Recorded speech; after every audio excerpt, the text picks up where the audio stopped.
Assalamualaikum warahmatullahi wabarakatuh. Selamat pagi Ananda Solih-Solihah semuanya. Bagaimana kabarnya hari ini? Semoga kita semua dalam keadaan sehat dan dalam lindungan Allah Subhanahu wa taala. Oke, pada hari ini kita masuk ke pembelajaran tematik IPA. Sebelum menyimak materinya, silahkan dibuka bukunya di halaman 16 dan 17. Oke, kalau sebelumnya kita sudah belajar tentang bagaimana hak dan kewajiban kita merawat tanaman, dan hari ini Bu Arin akan membahas tentang tematik IPA, yaitu tentang fungsi dari bagian tumbuhan. Oke, kita identifikasi mulai dari bagian daunnya. Apa guna daun? Daun berguna untuk membuat makanan pada tumbuhan. Nah, yang mana juga daun ini adalah tempat proses terjadinya fotosintesis, yaitu di mana tumbuhan menghirup karbon dioksida dan melepaskan gas oksigen, yang dimana oksigen ini sangat berpengaruh untuk proses pernafasan kita atau proses pernafasan untuk makhluk hidup ya. Yang kedua, apa guna bunga? Bunga berguna untuk perkembangbiakan. Apa guna batang? Di mana bagian batang? Iya, bagian batang yang diwarna coklat ya. Apa guna batang? Batang berguna untuk menyalurkan air dan zat hara ke bagian tumbuhan yang lain. Dan yang selanjutnya, buah. Apa guna buah? Buah berguna untuk melindungi biji. Nah, di mana biasanya di dalam buah itu pasti ada biji. Nah, sekarang apa gunanya si biji?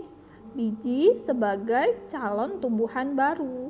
Biasanya biji ini kalau sudah kita makan buahnya, contohnya buah mangga, itu bijinya biasanya kita buang atau kita taruh di media tanam ya, agar biji tersebut bisa tumbuh menjadi tumbuhan baru. Dan yang terakhir, akar. Akar itu berguna untuk menyerap air dari dalam tanah. Tidak cuma air, tetapi juga unsur-unsur hara yang ada di dalam tanah juga terserap melalui bagian akar tumbuhan. Nah, sekarang kalau kita sudah mengidentifikasi bagian-bagian dari tumbuhan, kita akan mengidentifikasi bagian-bagian dari atau tahapan pertumbuhan dari tanaman padi. Nah, untuk lebih jelasnya silahkan dibuka terlebih dahulu, ada di halaman 4. Ya, tanaman padi itu tumbuh dalam 3 tahap ya. Yang pertama, tahap pertama itu adalah tahap benih, di mana benih padi adalah biji padi yang sudah tua. Tahap kedua adalah kecambah. Benih padi yang ditanam akan menjadi kecambah dan muncul di permukaan tanah. Nah, biasanya sebelum ke bagian sawah ya, dipindahkan ke sawah, sebelumnya benih padi ini ada di media tanam. Dan setelah itu, batang akan memanjang dan tumbuh tinggi. Tahap terakhir adalah bunga. Dari bunga inilah akan tumbuh biji padi. Lama-kelamaan, padi akan menguning dan siap untuk dipanen. Nah, sekarang kalian perhatikan gambar yang ada di buku kalian di halaman 4, itu adalah contoh gambar padi yang usianya semakin tua, maka tumbuhan itu akan merunduk. Dan fase ini menunjukkan bahwa padi itu siap dipanen. Nah, jika padi sudah sama gambarnya dengan gambar yang ada di halaman 4, berarti padi tersebut sudah berisi dan siap untuk dipanen. Oke, sekarang kita lanjutkan pembelajaran pada tematik IPS ya. Kalau tadi sudah kita membahas tentang tematik IPA, tentang pertumbuhan tanaman, tentang bagian-bagian dari tumbuhan. Nah, sekarang kita akan bahas tentang keadaan geografis di Indonesia.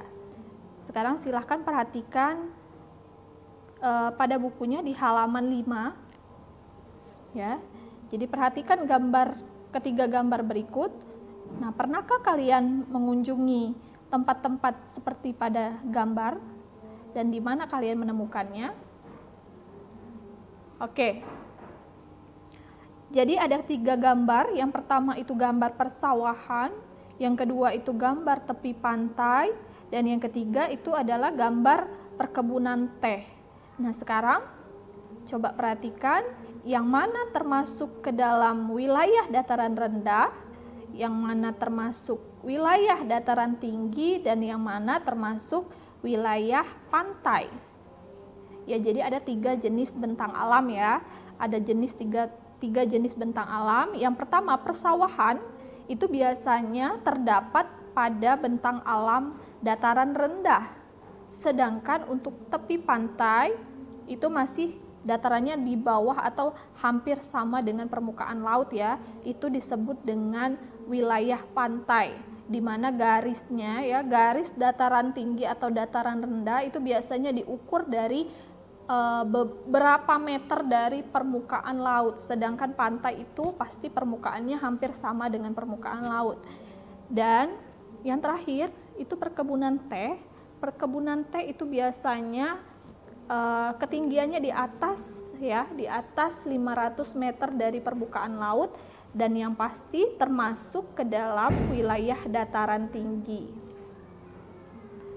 Nah, sekarang menjelaskan ciri-ciri bentang alam suatu wilayah. Jadi dataran rendah itu adalah hamparan luas tanah dengan tingkat ketinggian kurang lebih 200 meter di atas permukaan laut. Jadi satuan tinggi untuk dataran rendah, dataran tinggi itu adalah dengan MDPL atau meter dari permukaan laut. Istilah dataran rendah itu diterapkan pada kawasan manapun dengan hamparan luas dan relatif datar. Dataran rendah juga dapat digunakan untuk perkebunan seperti kelapa dan tebu, pertanian seperti padi dan jagung, dan peternakan seperti ayam dan sapi, dan bahkan juga digunakan sebagai tempat kegiatan industri. Sedangkan dataran tinggi itu disebut dengan plato, yaitu dataran yang terletak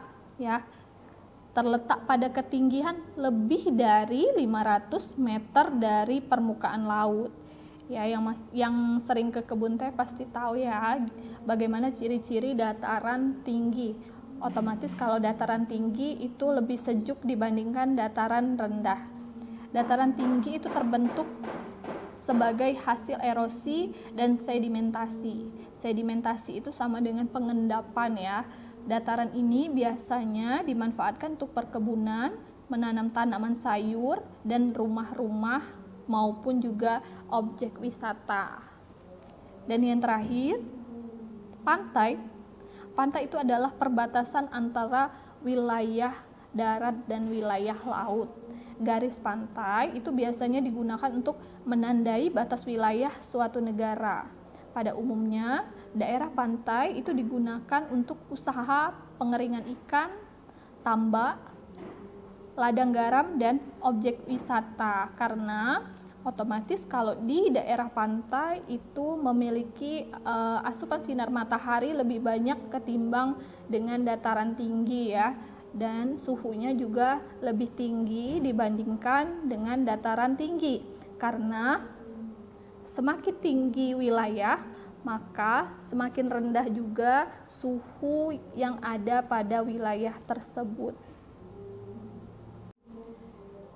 Nah, sekarang tugas kalian mengidentifikasi ciri-ciri ekosistem suatu wilayah yang ada di halaman 6. Ya, dari tabel tersebut ada 7 item yang menjadi parameter perbedaan dataran rendah, dataran tinggi, dan pantai. Silahkan kalian isi tabel tersebut. Misalnya contoh dataran rendah, nama tempatnya apa, dataran tinggi, nama tempatnya apa, atau yang wilayah yang sudah pernah kalian datangi, contoh dataran rendahnya wilayah mana, terus suhu udaranya seperti apa, tinggi atau rendah. Terus untuk seterusnya sampai poin ke-7 saja. Mungkin itu saja yang bisa Bu Arin sampaikan. Lebih dan kurang Bu Arin mohon maaf. Silahkan dikerjakan. Semangat, tetap semangat belajar dari rumah. Wassalamualaikum warahmatullahi wabarakatuh.